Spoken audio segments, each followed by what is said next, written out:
the next thing the town does is organize a search party for the serial killer. Well, it's a posse, right? Because they have guns and they're because going out to kill him. Yeah, it's a posse, and the dad is upset, and he's like, I'm not getting any justice or something. Yeah, because the cops aren't doing anything about it, but also, like, what do you want? Yeah, what? And at this point, like, are they sure it's an animal? Like, what do they think they're gonna go get? Yeah, if it's a serial killer, they think he's just gonna be like a dude out there, and they're gonna like catch him.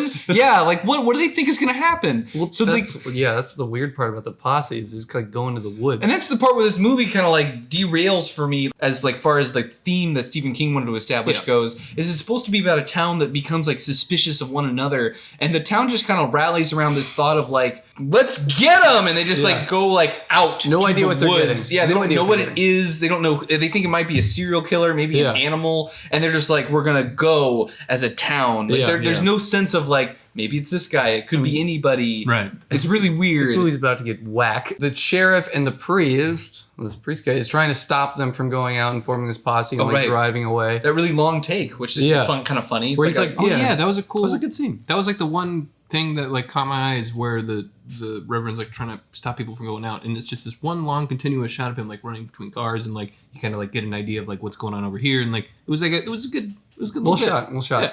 They're all armed. They go out into the woods, and just so these are like all the adults. High school prom level of fog kind of hovering just around people's waist. It's like up to their like nip. They're swimming in it. Yeah. It is pudding thick. This is like all the adults there is. Everyone in the bar. Everyone's got a gun, by the way. Like everyone in this town, they're all armed. They're in the fog, and then they hear some howling, and one of them goes like, "I think the howling's coming from in the fog."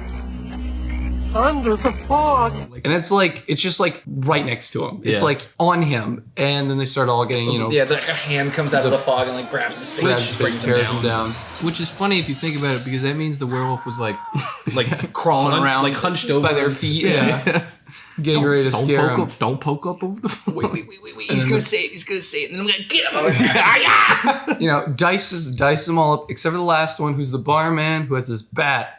And the bat, what does it say? The Peacemaker. The bartender kind of ducks, like the werewolf grabs him and like pulls him down into the fog, and you just see the hand of the bartender with the bat, like assuming hitting the werewolf. So he gets about like 2 strikes in, and then the bat comes up from the fog again, and the werewolf is holding the bat, and he's now hitting him in a with the Looney bat. Tunes style. Why is he using the bat to kill? It can decapitate you with one swipe. I also like the line where the guy, like, so the first guy gets got in the fog, and then everyone else like looks around. They're like, "What are we gonna do?" Yeah. And then one guy goes, "I can't move," and then the werewolf grabs him. Which I think is funny.